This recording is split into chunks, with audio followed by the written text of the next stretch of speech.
Hablábamos desde lo que era la captación, fuente de abastecimiento, captación. Decíamos que habían fuentes de abastecimiento superficiales y subterráneas.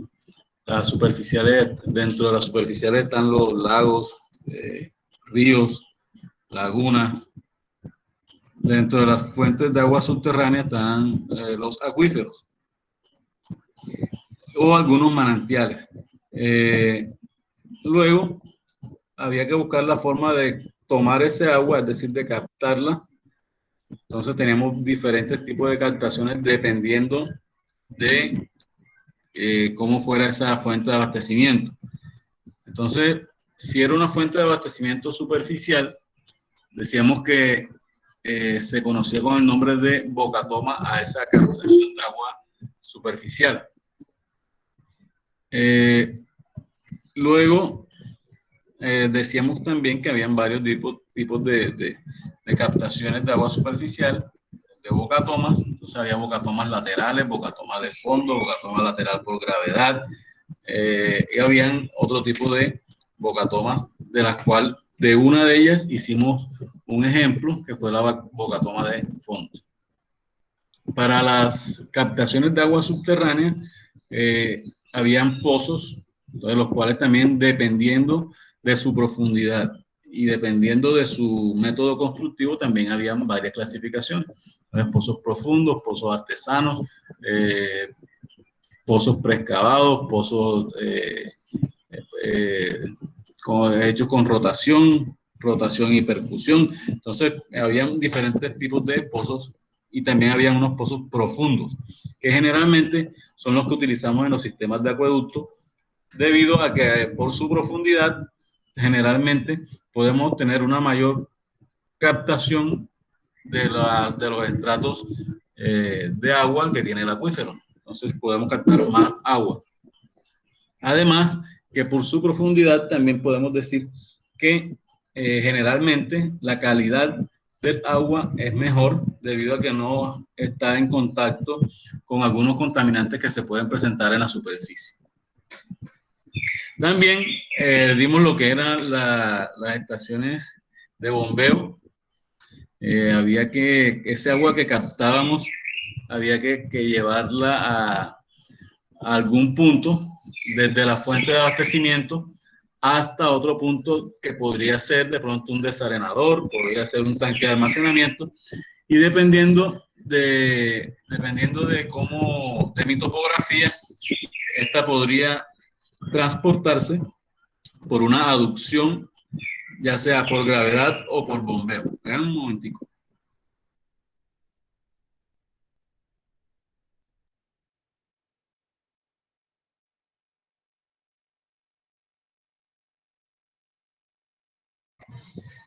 Entonces podría ser por gravedad o por bombeo, dependiendo de la topografía. Obviamente, si yo la voy a transportar de un lugar alto a un lugar bajo, no necesito bombeo, sino que la puedo transportar por gravedad. Si voy de un lugar bajo hacia un lugar alto, me toca hacerlo por bombeo utilizando una máquina hidráulica. Entonces, también veíamos lo que eran estaciones de bombeo, cómo era el funcionamiento y cómo era el cálculo de esas pérdidas para posteriormente calcular cuál era la potencia necesaria para elevar el agua desde ese punto bajo hasta ese punto donde quería llevarla. Entonces, habían pérdidas en la tubería de succión, pérdidas en la tubería de impulsión, y había también una cabeza de velocidad que había que tener en cuenta, además de la altura estática que debía vencer ese motor para poder llevar el agua hasta ese punto.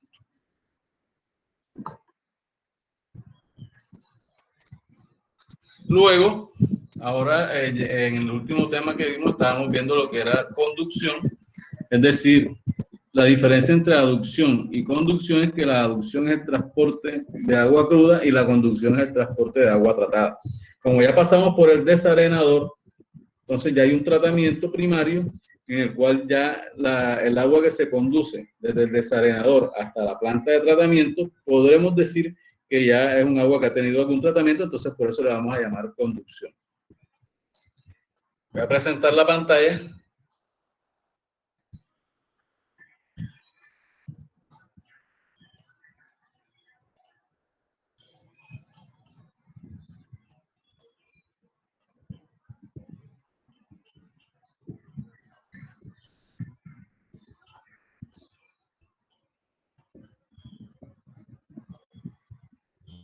Ahí pueden observar la diapositiva. Sí, profe. Ok, entonces, las conducciones, aquí miramos lo que les dije ahora, agua cruda, agua tratada. Si es agua cruda, es aducción, si es agua tratada, es conducción. Estas puede ser también, estas conducciones pueden ser a flujo libre, es decir, son canales abiertos o cerrados, pero que no trabajan totalmente llenos. O a presión, que puede ser por gravedad o por bombeo. Generalmente las conducciones se consideran, cuando son a presión, lo que nos da es una distancia un poco más corta, porque no tengo que tener en cuenta la topografía, sino que puedo tomar casi que una línea recta y poder ir salvando todos los accidentes de pronto que se presenten, los puedo salvar porque voy con una conducción a presión, y eso me genera una energía la cual puede ser suficiente para salvar algunos accidentes topográficos. ¿Sí? Entonces, al estudiar el trazado de la tubería, se debe tener en cuenta la posición de esta en relación con la línea piezométrica.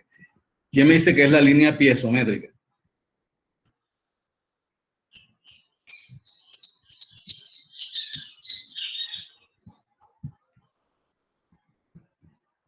¿Qué es la línea piezométrica?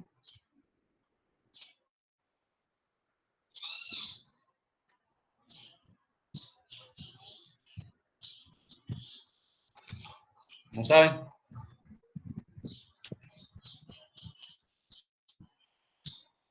Bueno, la línea piezométrica no es más que una línea imaginaria en la cual, si yo tengo una tubería que va de un lado A a un lado B, ella tiene una presión en cada uno de los puntos, lo cual me va dando esa línea piezométrica. Es la presión, en muchos casos lo tomamos como metros columna de agua o pascales, en la que en cada punto de la tubería se va presentando.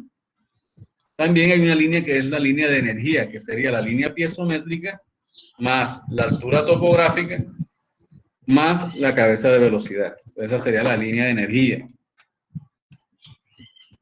Entonces, en este caso, miren que la línea piezométrica, miren, esta que se ve aquí,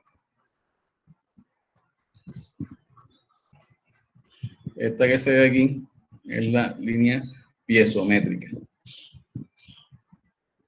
Hay un plano piezométrico estático que es el que está acá arriba desde la lámina de agua y es horizontal. La línea piezométrica tiene una pendiente, la cual va casi que desde la superficie del agua, desde un tanque al otro tanque también. Entonces aquí veíamos que este es un caso ideal en el cual la tubería, esta es la tubería que va por aquí, no debe cortar esa línea piezométrica, porque se van a presentar presiones negativas en esos puntos. Aquí podemos ver una línea piezométrica de un conducto que fluye libre, es decir, que no está a presión. Entonces la línea piezométrica coincide con la tubería o con el canal. Aquí se presenta este caso donde la tubería corta la línea piezométrica, entonces en los puntos A y B la presión va a ser menor que en la presión atmosférica. Acá también lo corta, inclusive corta el plano piezométrico estático. Entonces aquí esto se forma un sifón y habrá que instalar un equipo necesario para poder salvar este accidente de pronto que se presentó aquí, una colina, una montaña o algo. Bueno, aquí hay algunos conceptos en el cual nos dicen que la línea debe ser lo más corta posible, buscando vías o senderos públicos, evitando zonas de deslizamiento e inundaciones. En caso de que se requieran hacer uso de predios privados, será necesario determinar la correspondiente servidumbre. La servidumbre es un pago o un permiso que se le pide al propietario de un predio para poder pasar una tubería o cualquier otro conducto que yo requiera hacer para poder transportar el agua. Entonces, si yo voy a pasar por un predio privado, debo legalizar esa servidumbre por medio de una escritura pública, en la cual dentro de la escritura que tiene el dueño del predio, debe quedar esa anotación en la cual él le cede un área de su predio a la entidad que está solicitándole esa servidumbre. Puede o no puede haber pago. Lo importante es que haya un permiso explícito del propietario. Entonces, generalmente esto se evita porque en los proyectos esto genera un atraso, porque de todas maneras hay que hacer un trámite en notaría, en instrumentos públicos, para poder legalizar esta servidumbre, y eso genera un tiempo el cual se puede extender un poco. La velocidad mínima en la tubería debe ser de 0.5 metros por segundo. La velocidad máxima no debe sobrepasar los límites de velocidad recomendados para el material del ducto a emplear y o los accesorios correspondientes. Las características en la conducción, la presión que debe soportar la tubería, incluyendo la onda de sobrepresión, ahora les explico qué es eso, que genera el golpe de ariete, en ningún caso deberá exceder la presión de trabajo recomendada por el fabricante del ducto. La onda de subpresión no debe generar presiones manométricas inferiores a 10 metros columna de agua. Se deberá garantizar una presión dinámica mínimo de 5 metros en los puntos topográficos más elevados, tomando como referencia la cota clave del ducto. Las válvulas de purga ya les explicaba que es una conexión que se hace lateralmente en los puntos bajos de la tubería, la cual se utiliza para hacer limpieza de la tubería, debido a que como está en los puntos más bajos, ahí en esos puntos se supone que se va a dar la acumulación de sedimento o cualquier otra partícula que puedan estar presentes en el agua. Entonces, por eso se colocan las válvulas de purga en estos puntos. Entonces, dependiendo del diámetro de la tubería principal, así va a ser el diámetro de la purga. Entonces, para tuberías entre 3 y 10 pulgadas, regálenme un momentico, por favor.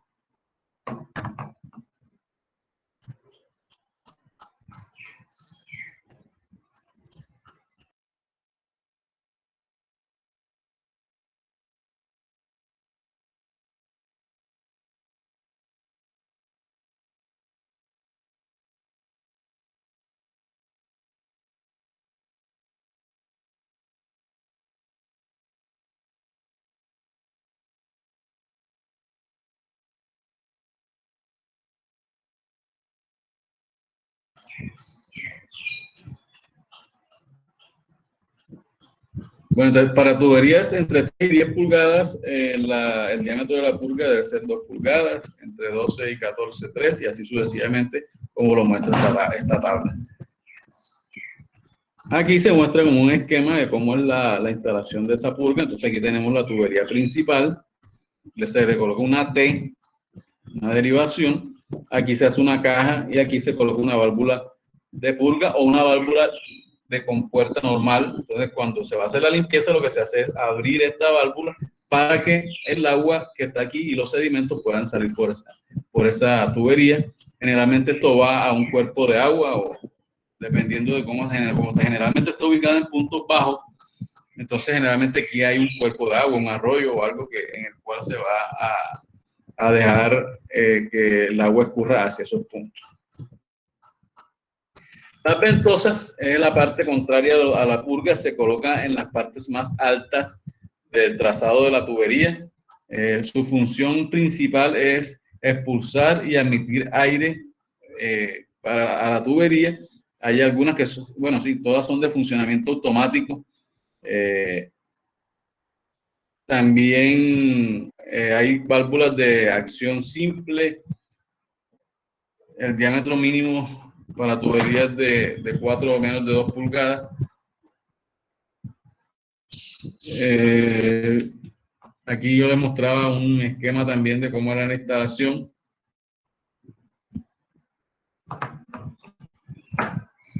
Hay válvulas también de corte.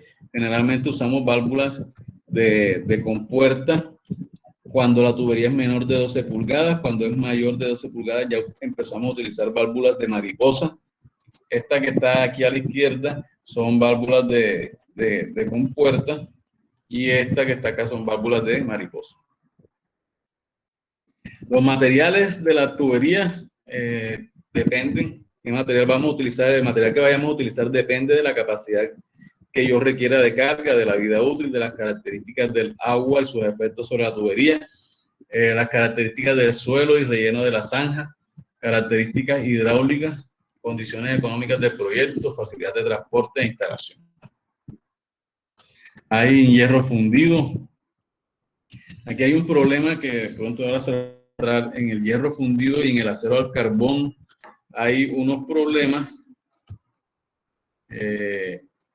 cuando la calidad del agua de pronto tiene algunas sales o algunos carbonatos, aparecen incrustaciones de óxido. No sé si lo han visto de pronto en Tolú, donde el agua tiene altos contenidos de sales, pueden aparecer este tipo de problemas de incrustaciones de óxido.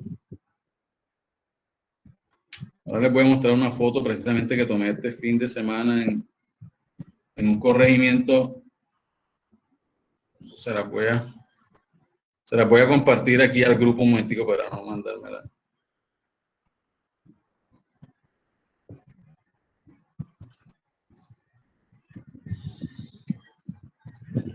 Entonces, cada material tiene pues sus ventajas y sus desventajas. Entonces, dependiendo de las características del proyecto.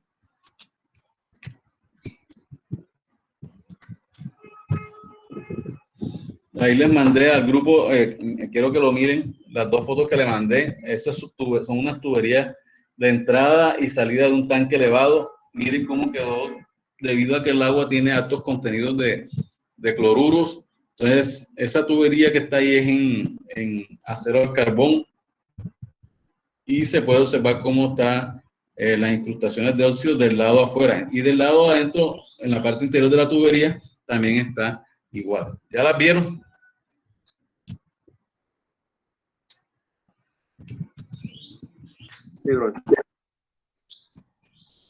Esas fotografías fueron tomadas en un corregimiento de San Pues que se llama Sabana Larga. Las tuberías en concreto ya casi no se usan. En los plásticos estamos ya utilizando el PVC, que es de los más utilizados en la zona, el GRP, que es el poliéster reforzado con fibra de vidrio, polietileno de alta densidad. Estas tuberías de plástico tienen una ventaja, y que es que son tuberías livianas, tienen fácil manejo, tienen resistencia a la corrosión, la rugosidad relativa es muy baja. La tubería, por ejemplo, de PVC tiene algunas deficiencias, por ejemplo, en el momento en que se va a instalar a la intemperie, porque con la luz ultravioleta del sol se cristalizan y se dañan. Este problema no lo tiene ni el GRP ni el polietileno de alta densidad. Aquí tenemos valores de presiones máximas de trabajo y diámetros comerciales de tubería. Entonces, el polietileno de alta densidad, el diámetro mínimo es 20 milímetros hasta un diámetro máximo de 800 milímetros. Las presiones de trabajo están entre 10 y 25 bares. Esta denominación quiere decir que cuando yo hablo de una tubería de polietileno de alta densidad, entonces me dicen, por ejemplo, esa tubería es de 20 milímetros PN10. Entonces, lo que quiere decir PN10 es que la presión nominal de trabajo son 10 bares. Pueden ser también PN25. Entonces, lo que quiere decir es que esa presión nominal, la presión máxima de trabajo son 25 bares. PN16. Lo que quiere decir es que se obtiene una presión de trabajo de 16 bares. En PVC hay tuberías de 2 pulgadas, inclusive de menos, diámetro máximo hasta 24 pulgadas.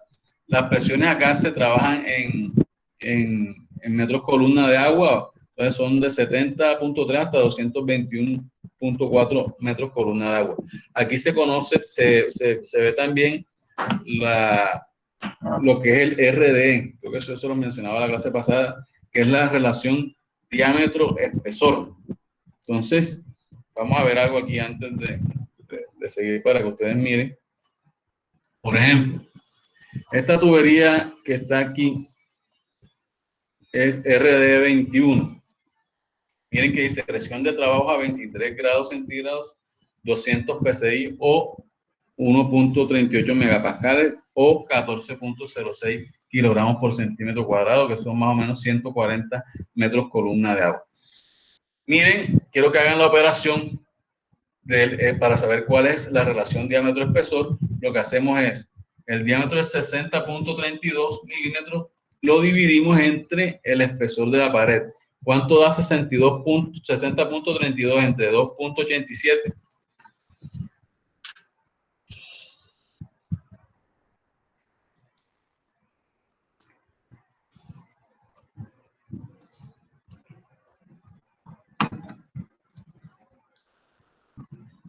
¿Cuánto da?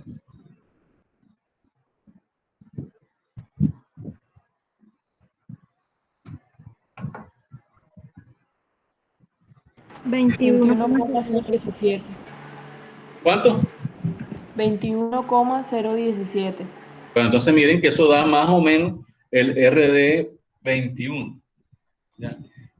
Si cogemos, por ejemplo, esta otra tubería que está acá, RD32.5, si dividimos el diámetro 88.9 entre el espesor, que es 2.34, ¿cuánto da?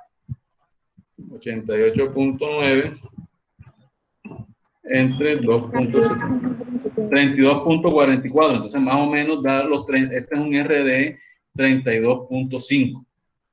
Entonces el RD más o menos lo que nos muestra, y a mayor, ¿qué pasa si el RDE es mayor? Entre mayor es el RDE, o sea, por ejemplo, esta RD 41, ya lo que soporta son 7.03 kilogramos por centímetro cuadrado, o sea, 70 metros columna de agua.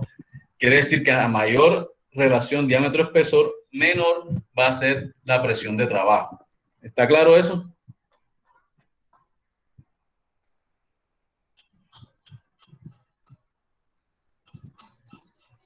¿Está claro? ¿Está claro lo que es la relación diámetro-espesor? El RD de estas tuberías de PVC.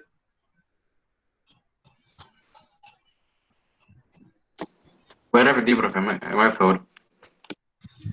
Hay las tuberías de PVC, cuando yo las menciono, entonces les digo, yo tengo una tubería de 2 pulgadas PVC RDE 21. Eso me da una idea cuando a mí me dicen RDE 21 y yo lo comparo con un RDE 41. Cuando yo veo esa diferencia, entonces yo sé que cuando el RDE es menor, la presión de trabajo es mayor. La presión de trabajo va a ser mayor a menor relación diámetro-espesor.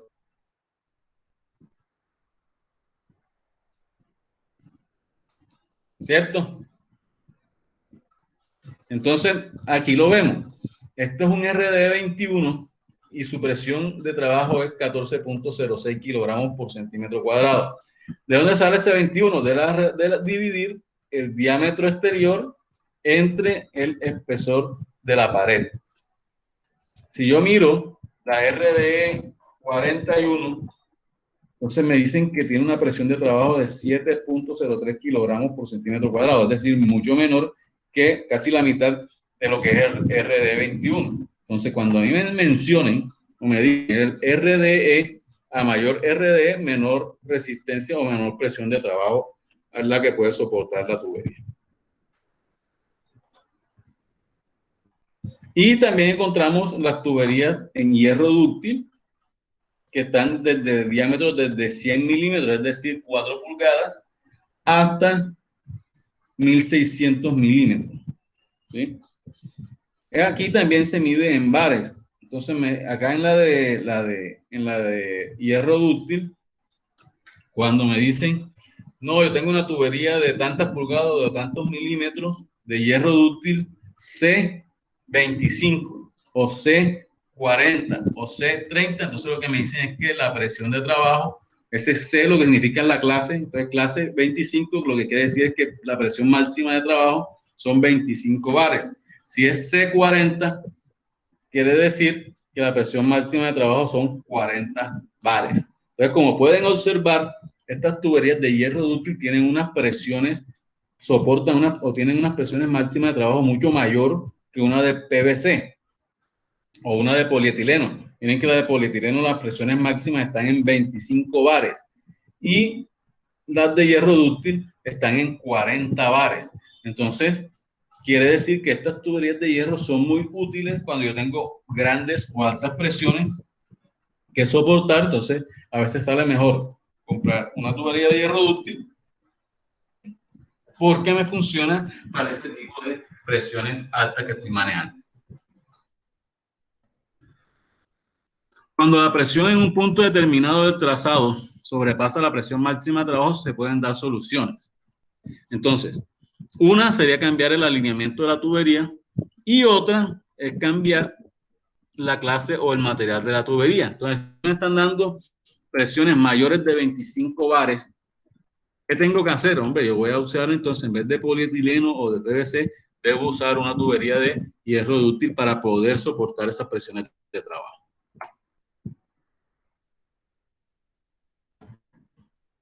Bueno, cuando en el trazado de la tubería existen algunas estructuras que están intermedias. Cuando hay presiones excesivas en algunos puntos muy bajos, se construyen a veces unas cámaras de quiebre de presión.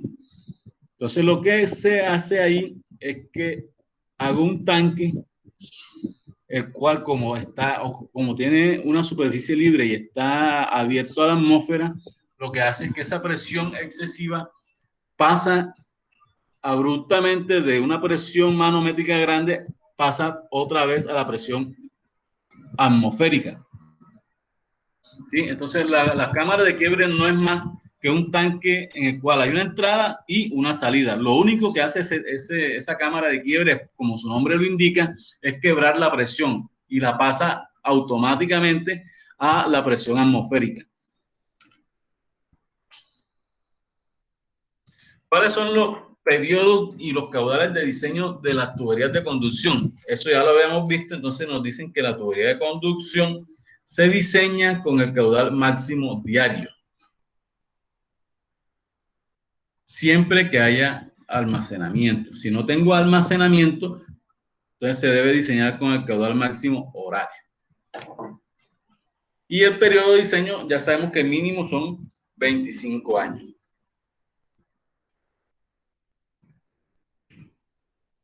Para el diseño hidráulico de las tuberías, entonces tenemos que tener en cuenta, obviamente, la rugosidad, todo lo que es el factor de fricción, dependiendo de qué fórmula vayamos a utilizar. Recuerden que hay varias fórmulas. Está la fórmula de Hazen-Williams, está Kohler-White, Darcy-Weisbach.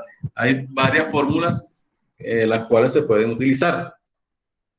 Para nuestro caso, bueno, aquí están los casos S. Recuerden que está la rugosidad para diferentes diámetros. La PVC tiene una rugosidad de 0.0015. Si yo la comparo con el hierro fundido, tiene una rugosidad de 0.15, es decir, que el PVC es mucho más liso, por decirlo así. Bueno, aquí estoy viendo la ecuación de Colebrook-White. Recuerden, no sé si a ustedes debieron verla. Aquí, como el factor de fricción no es explícito, entonces tenemos que hacer unas iteraciones. Se puede hacer, o el diagrama de Moody. Pero para este caso vamos a simplificar la situación y vamos a aplicar la ecuación de Hansen y Williams. Esta ecuación es válida cuando se transporta agua a temperaturas normales, a temperatura ambiente. Cuando el diámetro es superior a 2 pulgadas, la velocidad de flujo es menor de 3 metros por segundo. Son resultados comparables con Darcy-Weisbach para un número de Reynolds relativamente alto y una apropiada selección del coeficiente de rugosidad. Entonces, en la ecuación de Hansen y Williams tenemos el caudal. La C quiere decir es el coeficiente de rugosidad de Hansen y Williams. La D es el diámetro interno de la tubería en metros y J es la pérdida de carga unitaria o pendiente de la línea de energía. El coeficiente de rugosidad tiene mucho que ver con el material, como ya les dije, pero también tiene que ver con lo que puede pasar a medida que van pasando los años de servicio de la tubería. Hay tuberías que se tienen incrustaciones en el interior, entonces eso va obviamente cambiando la rugosidad del material.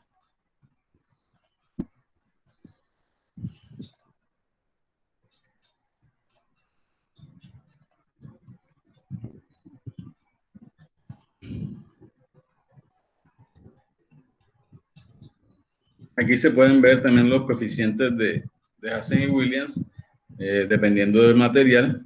Para PVC y materiales plásticos generalmente son 150. Para hierro fundido nuevo, 130. Miren que el hierro fundido depende del número de años que ya tenga en uso. Va cambiando el coeficiente de rugosidad. La pérdida de carga unitaria, aquí ya ustedes saben que es como la pendiente, la línea de energía, y está dada por esta ecuación donde N es N1 y N2 son las diferencias de altura entre los dos puntos, y L es aquí aparecen 3 L, depende de la longitud, si hay diferentes diámetros.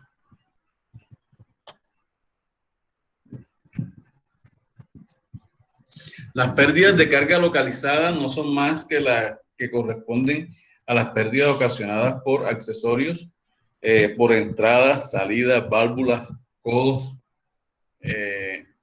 la cual, ya simplificado, esas pérdidas son igual a K por la velocidad cuadrada sobre 2G, y K depende de qué tipo de accesorio sea. Entonces aquí podemos ver el K para cada uno, si es una reducción gradual, ampliación gradual, con puerta abierta, si es una válvula de mariposa, de compuerta de globo, si es una T de paso directo. Entonces, cada uno de los accesorios tiene un K. Aquí podemos ver las pérdidas por codos, ¿sabes? Depende del diámetro, del ángulo que tenga ese codo, si es de 90, 45, 22.5. Estos son comerciales.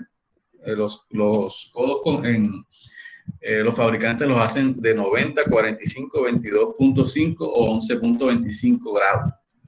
Esos son los codos comerciales que existen.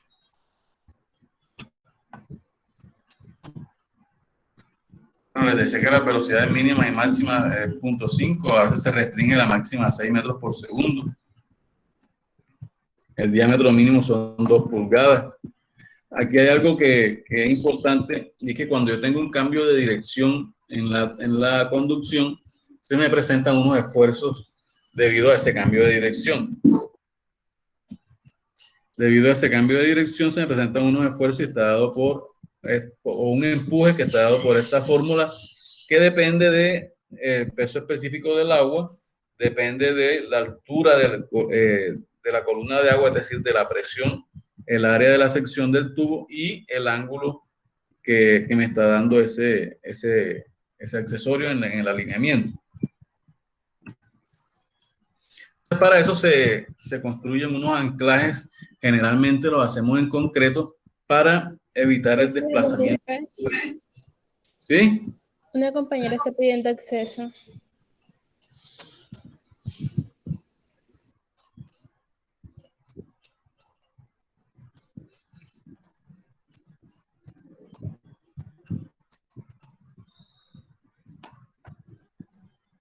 Bueno, entonces aquí vamos a tener esfuerzos tanto, recuerden que los esfuerzos se dividen o las componentes de los esfuerzos estarán en 2, XY, y va a haber una resultante de ese esfuerzo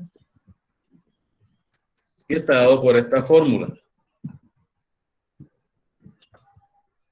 Entonces se calcula, lo que necesitamos saber es un volumen, por ejemplo, de concreto que iguale ese empuje para que no haya un desplazamiento en la tubería.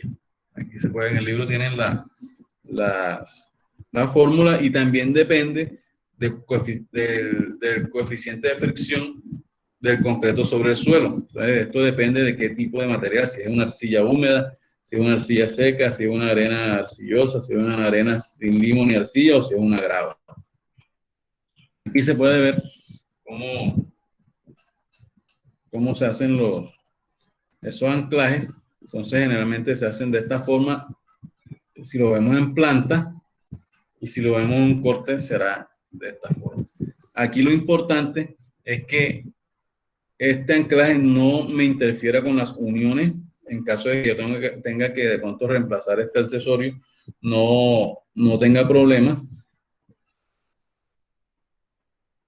Entonces aquí está la fórmula. Este es el empuje, este es el peso del anclaje, la altura del anclaje y la longitud del anclaje. Entonces dense cuenta que esto más que todo es un volumen que yo necesito, y teniendo el peso específico del concreto, debo igualarlo a ese empuje que me produce el agua. También hay otros tipos de anclajes que son así. Es un amarre que se le hace a la tubería para que no se desplace. La zanja, bueno, estas dimensiones de la zanja generalmente ya están estandarizadas. Entonces lo que nos recomiendan es que el ancho de la zanja sea menor o igual a 1.5 veces el diámetro. Y la profundidad generalmente es 1 metro a cota clave. Recuerden que la cota clave es la parte superior del tubo. El golpe de ariete, importante, porque además de la carga estática que está soportando la tubería, cuando hay una interrupción súbita del flujo, es decir, por ejemplo, si yo cierro una válvula, esa masa de agua que viene por la tubería se choca con esa válvula y crea una onda. Esa onda viaja dentro de la tubería y me causa unas sobrepresiones. Entonces, además de la presión estática que yo tengo por efecto del agua, cuando yo genero ese choque, se me van a presentar unas sobrepresiones dentro de la tubería. Esto es una onda que tiene un comportamiento cíclico. Entonces, va y se devuelve, y así va viajando por dentro de la tubería. Entonces, aquí tengo una fase o periodo que está dado por esta fórmula, que es 2 veces la longitud sobre la velocidad de propagación de la onda, o la celeridad de la onda. Entonces, la celeridad de la onda se puede calcular mediante la fórmula de Allievi.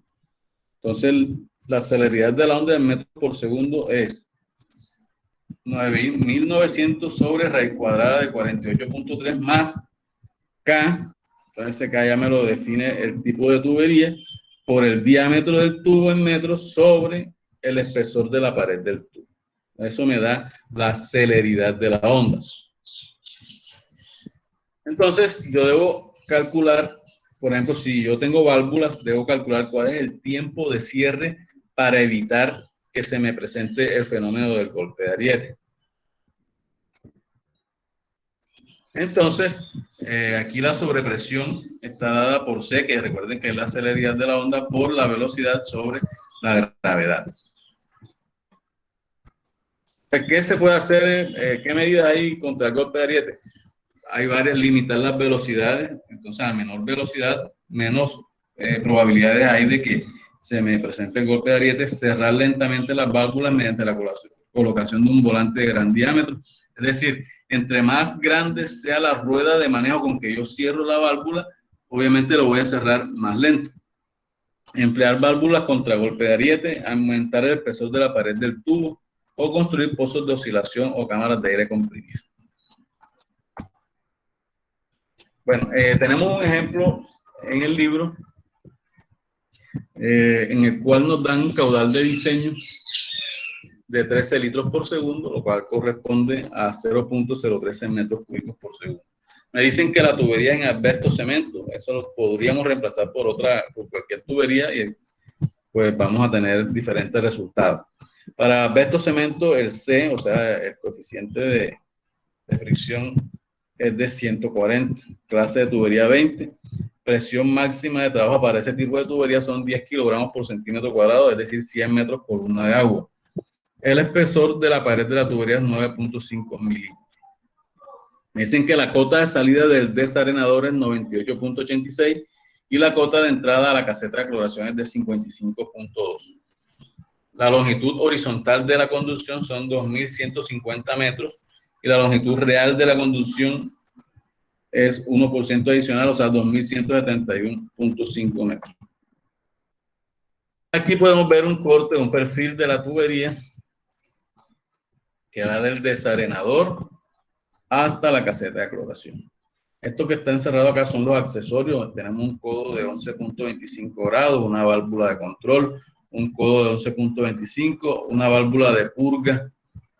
Acá está la caseta de cloración y miren que aquí está la longitud. Este es el nivel del terreno el que va por aquí. Si lo vemos en planta, esta sería los accesorios y acá está la caseta de cloración. Lo primero que hacemos es calcular cuál es el diámetro que necesitaríamos para transportar ese caudal de 0.013 metros cúbicos por segundo. Entonces, según la fórmula de Hazen y Williams, aquí tengo el coeficiente de rugosidad, el diámetro interno de la tubería y la pérdida de carga en metros por metro. Como ya tenemos cuáles son las diferencias de altura entre el desarenador y la caseta de cloración, miren que me están dando las cotas. Entonces, tenemos la cota 98.86 y la cota 55.2. Entonces, eso lo voy a reemplazar en la fórmula y me va a dar una pérdida de carga de 0.02 metros por metro. De la fórmula de Hazen, despejo el diámetro y reemplazo los valores y esto me da 0.11 metros, es decir, 4.2 pulgadas. Aquí tenemos dos opciones. Como estamos trabajando con diámetros comerciales, yo podría seleccionar el diámetro mayor de 6 pulgadas para toda la tubería, pero es probable de que eso no sea económicamente viable. Entonces yo puedo hacer una combinación de diámetros entre 4 y 6 pulgadas, que son los diámetros comerciales más cercanos a esto que me está dando aquí. Entonces, ahí les mostraba una fórmula de J, es decir, de la pérdida de carga era igual a N1 menos N2, es decir, la diferencia de cotas sobre L1 más L2 más L3, dependiendo de cuántos diámetros tenga. De aquí podemos despejar cada uno de los términos. Entonces, para 4 pulgadas, si yo despego J de la fórmula de Hazen, me da que es 0.025 metros. Y para 4 pulgadas, teniendo el caudal, voy a tener una velocidad de 1.62 metros por segundo. Esto me da 0.133 metros, que serían las pérdidas o la cabeza de velocidad. Para 6 pulgadas hago lo mismo, calculo J nuevamente y también calculo la cabeza de velocidad. Reemplazando en la fórmula, Recuerden que tenemos disponibles 43.66 metros, que sería H igual a 0.025, que es J1 por L1, más 0.004 por L2, pero L2 con respecto a L1 y a L total sería L menos L1, ¿cierto? Entonces yo puedo, aquí ya tengo todo en función de L1 y de L que la conozco. Entonces puedo despejar L1 y me da 1646.61 metros. Y L2 me da 524.89 metros. Ahora calculo las pérdidas de carga por accesorios. Entonces, recuerden la fórmula para los codos era esta. Y tengo 2 codos horizontales y 2 codos verticales de diferentes ángulos. Entonces, puedo esta fórmula cambiarla a 0.25 por la velocidad cuadrada sobre 2 veces la gravedad y sumarle cuántos codos hay y multiplicarlo por cada uno de los ángulos. Entonces esto me da que hay unas pérdidas de carga por estos accesorios de 0.07 metros. Ahora las pérdidas por válvulas de control. Tengo una válvula de compuerta abierta, son 2 válvulas de compuerta abierta. Entonces recuerden que tenemos que esas pérdidas de carga son K por velocidad cuadrada sobre 2 veces la gravedad. Y el K, por ejemplo, para las válvulas de compuerta abierta, tengo que es 0.2, pero como son 2, entonces sería 0.4 por la velocidad cuadrada sobre 2 veces la gravedad, me da 0.05 metros. Son las pérdidas de carga por esas válvulas de control. También tengo unas pérdidas por la entrada normal al tubo. Entonces busco aquí, entrada normal al tubo de 0.5 sería acá, y lo reemplazo y me da 0.06 metros. Pérdidas por las T, también las calculo. Mira, aquí tengo T de paso directo, T de paso lateral, T de salida bilateral. Entonces, dependiendo de la que yo tenga, entonces voy a colocar el K. Me da 0.25 metros. También tengo una ampliación, porque recuerden que estoy haciendo una combinación de diámetro, entonces tengo una ampliación de 4 pulgadas a 6 pulgadas.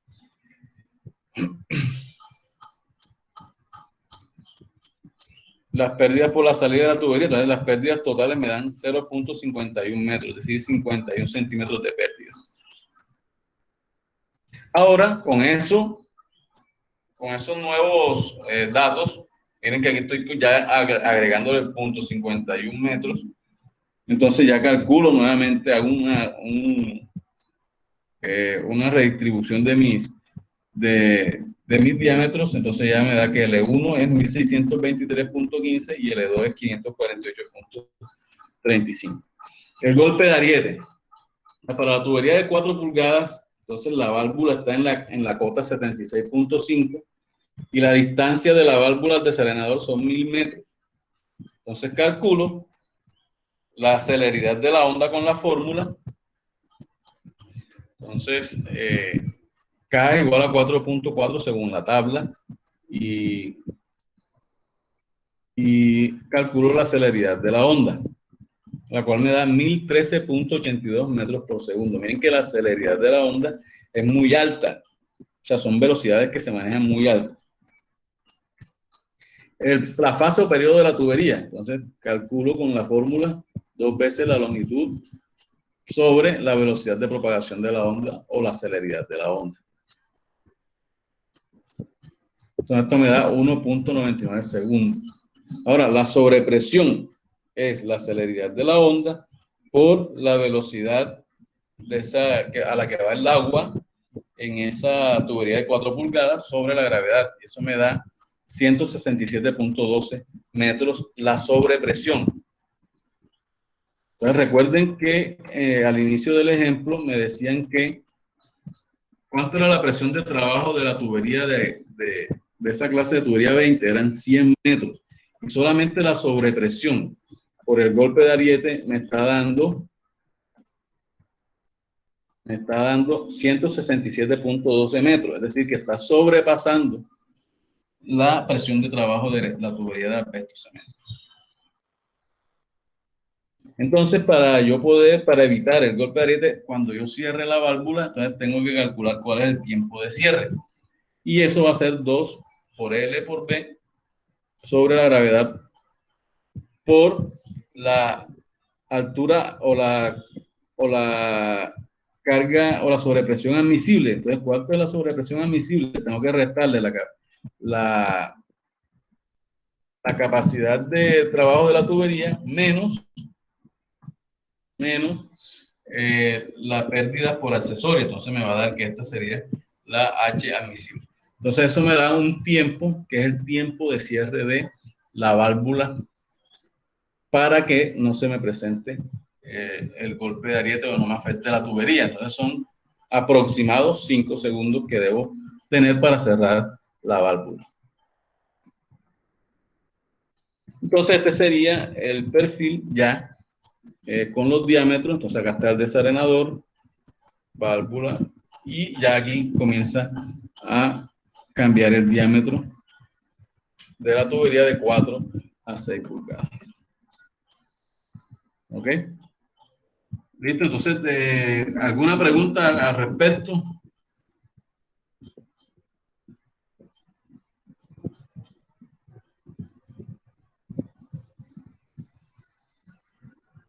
¿Está todo claro? Sí, profe. Ok. Profe, yo tengo una duda, profe. H, ¿su papá me Dígame. podría hacer el favor de explicarme nuevamente? Ya. Ahora un momentico voy a abrir acá algo para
Bueno, la cota que tiene el desarenador aquí en este punto, ya yo la conozco, ¿cierto? Y la cota de la válvula de 4 pulgadas que estamos viendo allá, también la conozco. Entonces aquí, si yo tengo una altura estática de la tubería, esta línea sería la línea del plano estático. Entonces aquí voy a tener una altura.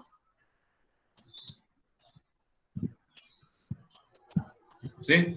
Esta sería la altura estática. ¿Sí estás viendo? Sí. Ok. Más o menos, si yo, vamos a suponer, porque no voy a regresarme, bueno, vamos a ver un momentico ahora. ¿Cuáles son las cotas?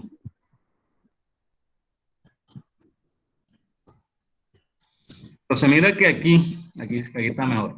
Esta es la 98.86. Y la válvula está en la cota 76.5. Entonces, si yo resto esto, o sea, esta altura estática, ¿cuánto me da?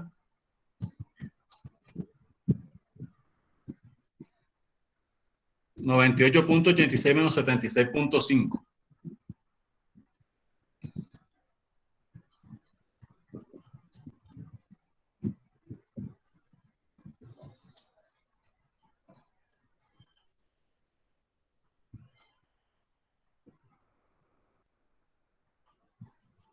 Me da 22.36.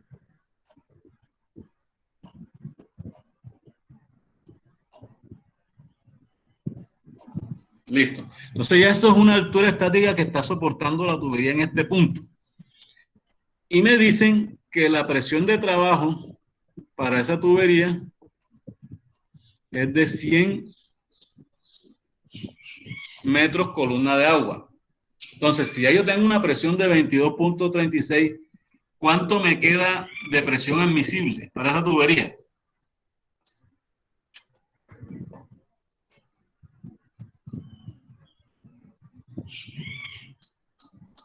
¿Cuánto me quedaría?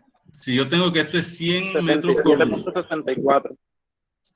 Metros columna de agua. Y me dicen que ya yo tengo una presión aquí de 22.36. Entonces, ¿cuánto sería esa sobrepresión? O sea, la presión adicional que podría soportar o la presión remanente que podría soportar esa tubería sería la resta de eso, ¿cierto?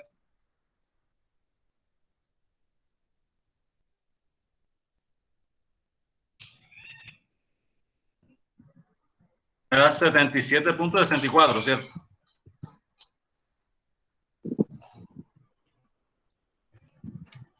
Entonces, esa sería la H sub A, es decir, lo que le falta a ella para llegar a la presión de trabajo. Esa sería la sobrepresión admisible, que todavía le falta a la tubería y que puede soportarla. ¿Está claro? Sí, profe. Ok. ¿Alguien tiene otra pregunta?